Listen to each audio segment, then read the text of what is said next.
Nice day. Autumn. The leaves are almost off the tree. Gotta go for a hike. Do some Q&A. We're gonna talk a bit. I'm gonna go up to that mountain. Been there a bunch of times. Maybe I'll go up to that one. Can you see that? Oh, I have to go there to show. Yeah, I'll take the Land Rover for a little drive first, and the rest is going to be walking. And the weather's looking amazing. It's looking all sunny for a few weeks actually, but you never know after that.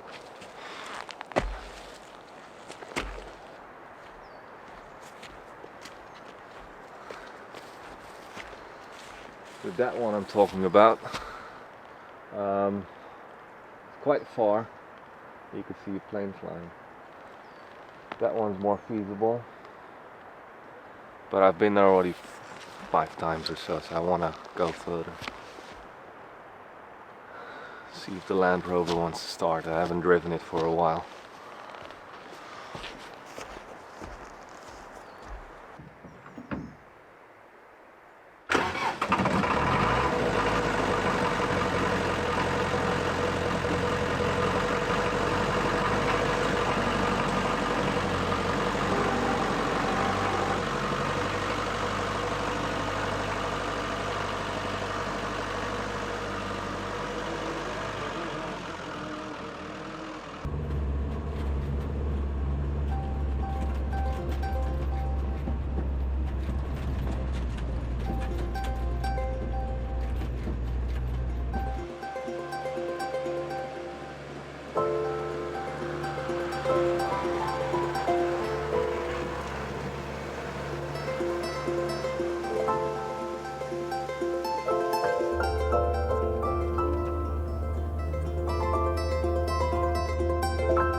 What a day.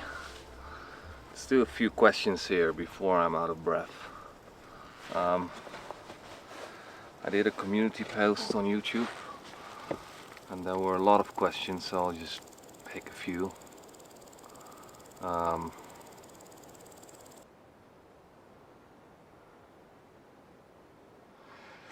Yeah, that's an interesting question I get a lot, and I think in that question is sort of a dream, isn't it? As most people that are watching are living in the city or living on the grid, have a career, quite a busy life, and there's this dream, if I just had a house in the forest or a cabin in the mountains, and I'll be self-sufficient, don't have a lot of bills, my life would be good. But I don't think life works like that. Because as soon as you are in the dream, it's not a dream anymore, it's real life, and you have new dreams, so you build like that, and at least it works for me like that. So I'm in here 3 years now, and I do think about the future often, but I'm still very much in the middle of this project, which I want to finish, meaning finishing cabin 2 and the workshop, though, so that's at least 3 years, I think. Um, and there's always dreams of traveling or other places, you know. I think it's human nature. But every time I've been in the city or I've been away for a few days and I come back, this place feels like home. I had that very strongly when I was away for a few weeks, around Christmas time, December or January. So, yeah, with the building of the workshop, there's gonna be a future there in sort of like other work, like for example woodworking, maybe iron work, because the workshop is a place where I can just do so many things, where I have like space for tools and really nice place to work inside. Could be furniture making, it could be so many things. So I'm excited about that. That could be the future uh, after the building work being finished. But forever, you know.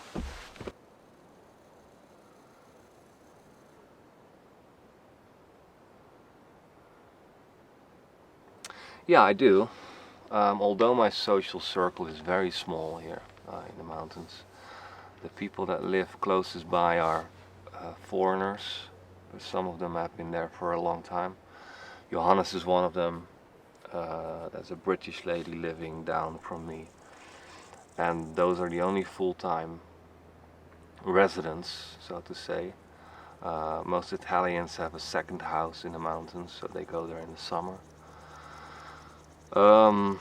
Other people I see often are the people from the little grocery in town, or the village, I should say, because it's very small. There's like a very small grocery, which is also a bakery and sort of the central hub.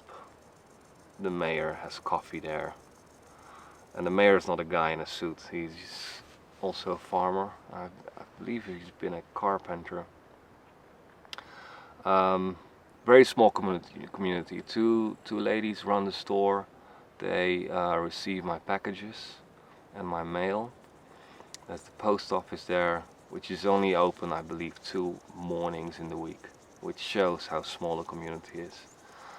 And then further down the valley, the towns become slightly bigger. There I have the Edilizia, which the place where I get almost all of my building materials. Um, and the sawmill is where I get all my wood. Those are the contacts I'm in touch with the most. Most of them actually speak English. The guys at the sawmill, the young people, they like speaking English. They think it's cool. With other people, I speak Italian, basic. I'd say my Italian is quite clumsy, I have to admit. Spanish, I had to learn Spanish a bit during my travels. French and Italian, I'm always mixing things up, so I'm not great with languages. But I can come by discussing building materials and just, you know, the basics. So, and that's the circle I'm living in. And then when I need something more special, I have to go to Turin. So yeah, people are very nice. Because the community is small, everyone knows each other. Um, so yeah, and then there's the YouTube community, which is just big world with a lot of hundred thousands of people, which is interesting. And through there, I get most contacts and the people that come to help me for a few days. Um, which brings to the other question. What was it? Yeah, that was the most liked question.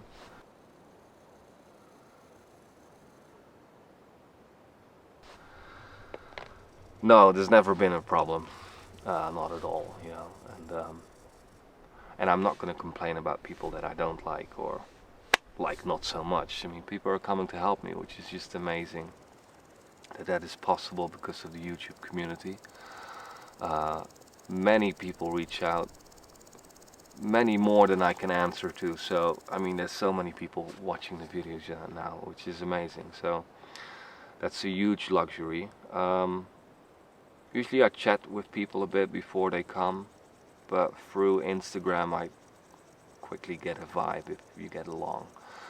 Some visitors have become great friends and they've been coming back, and I stay in touch. Others, you know, when there's not a great click, there's enough space, because people are camping. I live in my own place. People, usually we cook together with dinner and lunch as well in the outdoor kitchen. So there's a lot of space to be on your own time, and sometimes, but most of the time we're working together and eating together, and it's been all good. You know, it's usually just 2 or 3 days. So if you don't get along too well, you can just be adults.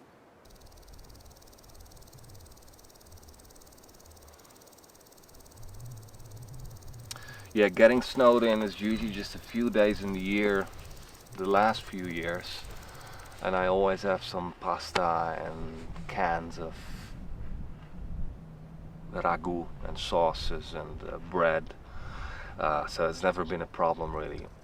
Worst case scenario, I can even walk down if it's too much for the car. Uh, I'd say about 50-60 centimeters of snow is too much for the car, and then for walking you need to have more than 1 meter, because as soon as you go down there's already less snow. So being snowed in, it happened a few times, but only just for a few days. So I always make sure I have gasoline for the generator and just basic food for a week maximum, and that's been enough.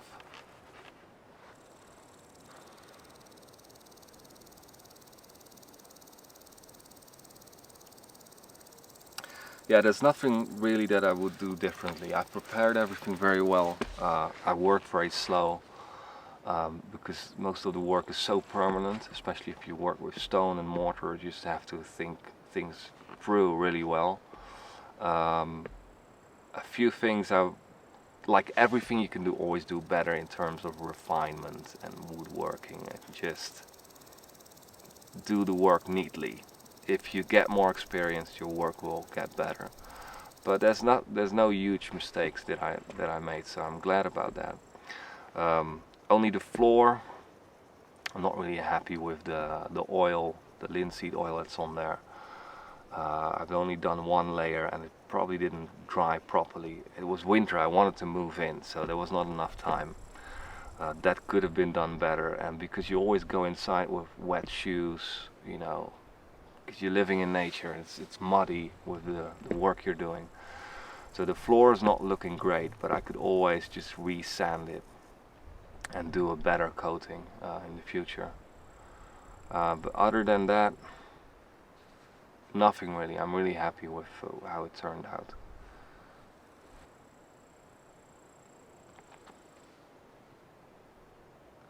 Yeah, I think people mean the little town that is down from the viewpoint, which is beautifully situated on top of a hill, and you look down upon it with the view. It looks very quaint, and it's a nice little village. It's mostly a ghost town though. There's one man living there, old guy, Romano, and his brother is living with him, I think. They're in their 70s, and he has been living there all his life. He doesn't like cameras very much, so I have to respect his privacy. I don't want to go there and film there, and also not with the drone. I think he likes his quiet place. But all those towns, borgatas, they're called, they're very similar, so maybe I can walk through. There's a few other ones down there. Maybe we can have a walk through there in a bit after I've been on the mountain.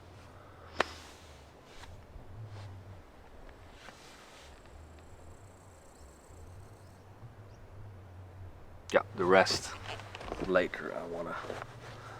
It's quite warm actually. I'm gonna walk up the mountain.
dangerous.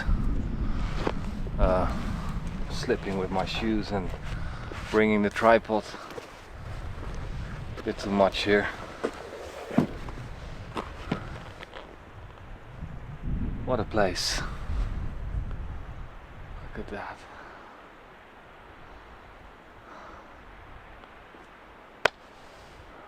So, peak is over there. I'm kind of in the middle of the two peaks, but I'm calling it a day because I need better shoes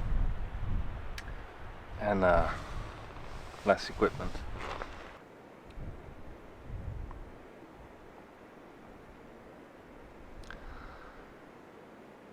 Yeah, Google, AI, OpenAI, reading, YouTube, but how to learn everything. It's just it's a process of just digging. It's about asking the right questions. For example, mixing concrete, it's actually very simple. The basics are very simple. It's like making bread, you know. So it's sand, water, cement, and aggregate, so gravel. But it takes experience to understand how it performs. You know, when you do your first concrete wall, your work might collapse because then you figure out how heavy it, for example, is. But all of these things you can find out as well. I find that also a lot of YouTube videos showing a process it's not always right, so you have to be careful. Like, I've watched this YouTube video, now I'm gonna make this, I'm gonna do this, and you make the same mistakes as are done in the video. So that's why it's good to get in the community and read comments. It just takes time. You have to unpack it. You start somewhere and then there's a lot of things you don't understand. It's the same with something like plumbing or something a bit more complicated like electricity. It took me a while to figure everything about solar, you know, about voltage, about amperage, about watts, about watt hour, about resistance, about wiring, thicker, gauges. There's so much going on, and at some point you're studying it, you get it, and that's great. Thanks to the YouTube channel, I also have a second resource, and that's people that, I mean, all YouTube commenters are experts, right? But there's also a lot of real experts in the comments, and people sometimes email me, and I've gathered a group of people that are really knowing a lot about, for example, about stoves and about chimneys and about these kind of things. So that's how I learned to build a stove. But it just takes a lot of studying as well.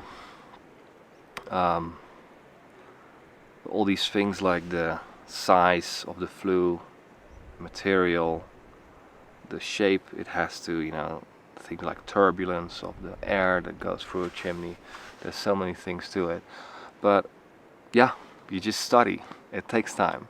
And it's easier now because you don't have to buy books. Books are helpful, but it's all digital, you know. So yeah.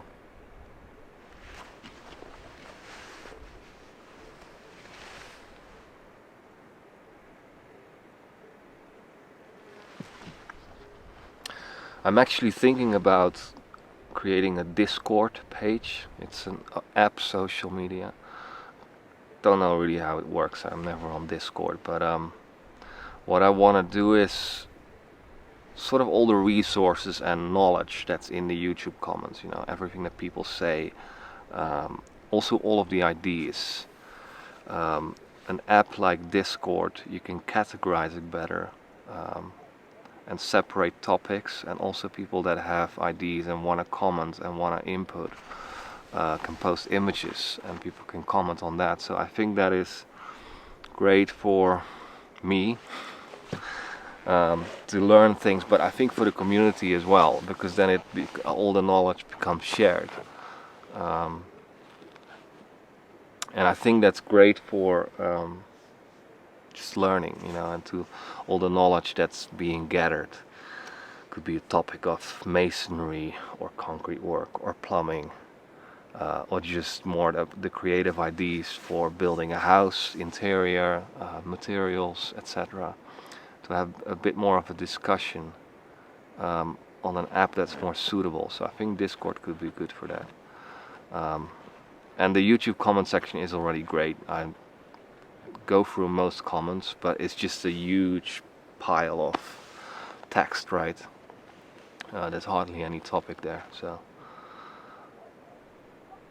yeah.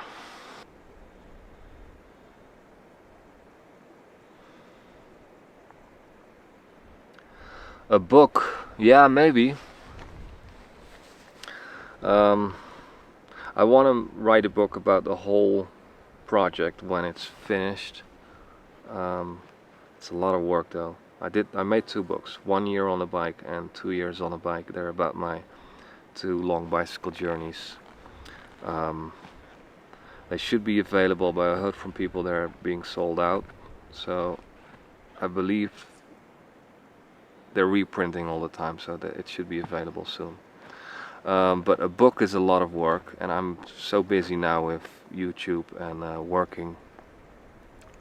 All my time goes there. So it would be in a couple of years, I think. But we'll see. It would be nice to make a book in the same style.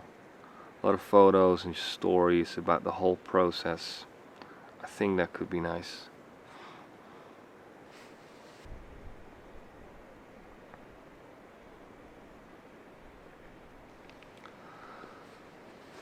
I do hear weird noises sometimes because it's so very quiet. You hear every little noise, especially in the night. I hear, that's more during the day, I hear the lizards walking on the roof, especially when they're close to the siding of the skylight. And I think dormice as well, they make a bit more noise, they scratch in the wall. And there's owls, but I've identified most of them now because I've been living there already 3 years, but especially in the beginning. And sometimes when I have to go to the bathroom, I go outside in the night because I don't have a bathroom. There's, I think, wild boar close by, and they're very noisy animals because they're scratching around and they have their hooves and a very heavy breath. And if they're close and they run away when you come outside, it's kind of scary. I think they're a wild boar, but I've never seen one. I see the traces, but yeah, maybe there's something else, you know. Then I go back inside and watch a movie like the Blair Witch Project, and then I sleep like a baby.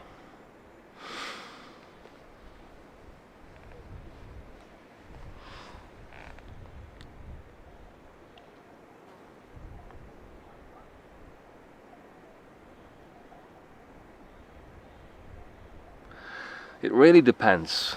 It really depends on if you're on the northwest or northeast, what mountains are around you. If you're halfway, like most people say, you want to be on the south side, but if you're halfway a southern slope and there's a big mountain in front of you, you're still in the shade in winter. So I'm facing northwest, but I'm near the top of a very shallow hill. So that's pretty good. Even in the darkest days, in winters I have sun. But it is colder because the sun, this is the slope, the sun shines on it like that. So it's very humid, the ground's very cold. So it's a big difference with the south side. But I don't mind it. I think my orientation in terms of views and sun exposure is pretty good. One thing I like being on the northern side is that the view is better. Now I'm facing south, and the only thing I see is silhouettes. So in winter your mountain view is just silhouettes because the sun is in your eyes, and when you're facing north, which is that way, the view is lit, and I think that's much more beautiful. And yeah, it visually I think it's better. But it all depends, you know, how steep is the slope, how steep are the mountains next to you, how high are the mountains. It all depends. North side is also good for mushrooms because you have more humid soil and colder ground, so all the mushrooms grow on the north side instead of the south side. Um, it's something that I looked at the beginning, so I had an app that could show, because I was there in summer, the sun exposure in December, and there was still sun. It shines through the trees a bit, but it's alright.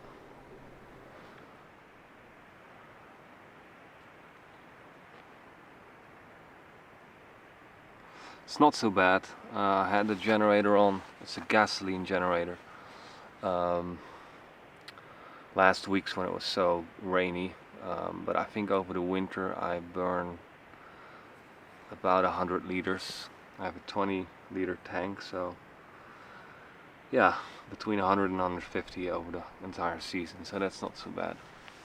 Sometimes I take cold showers. I turn off the boiler.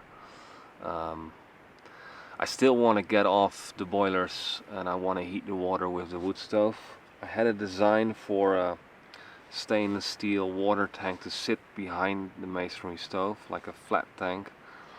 The local welder was gonna do it, but then he said no, he was too busy, or he didn't see it happen.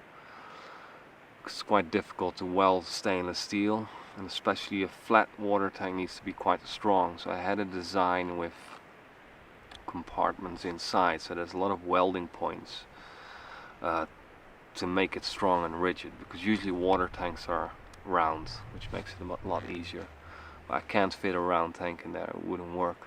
So I'm still looking for a welder who can make that for me, and then I could heat water with fire, which is much better and more efficient because that heat is there. But with solar panels, no, the solar array works well. I'm thinking of upgrading my panels because they're about 15 years old. I think the new ones are much more efficient, although I don't know much about it. But I can only assume. So yeah.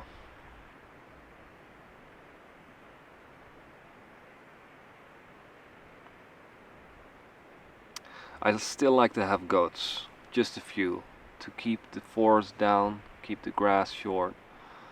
Maybe for dairy, but I wouldn't have the time to do that on a daily basis. I would need first fences. There's a problem with the wolves, but I think if you have a small shelter where you can put them inside, so to keep the wolves out. Otherwise you need dogs, and dogs are barking all night to keep predators away, so it's not that easy.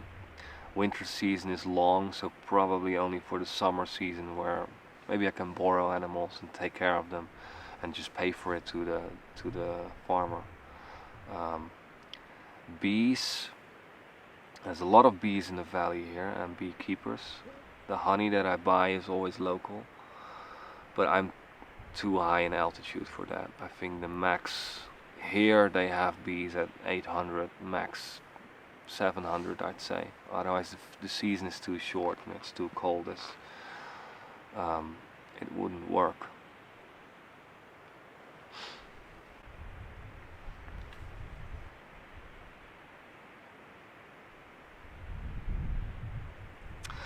It's all food related. I like that people take time to go out for lunch here. In the Netherlands, workers, they bring their lunchbox and they'll have a half an hour lunch. Here people really go out quite often. I often go to a place down in town which is sort of a buffet, and it's all workmen. It's quite busy there. Very traditional food, like Piemontese food. Really nice and quite affordable. So yeah, it's nice. People really sit down, drink wine during the day. You know, it's good. I also don't like it because it makes all the shops are closed. So if you have to do errands, you have to start early in the day or start early in the afternoon, because most shops close for lunch for sometimes 3 hours or more, like 12:30 to 3:30 sometimes. most of them 2 hours, but you have to really plan it in. If you forget about it, you wanna. When you're shopping, you can't eat, and when you're eating, you can't shop. That's how it works here. Um, I like the coffee culture. Coffee's always great here.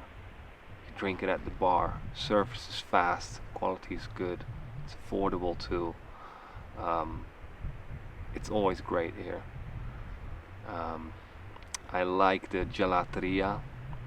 It's like a cafe here in Italy. I mean, gelato here everywhere. It's amazing. Of course, everyone loves it, but it's really a culture where it's like a social gathering till late night, like till 11 or 12. Often they're open, and it's nice. Get an ice cream, even in winter.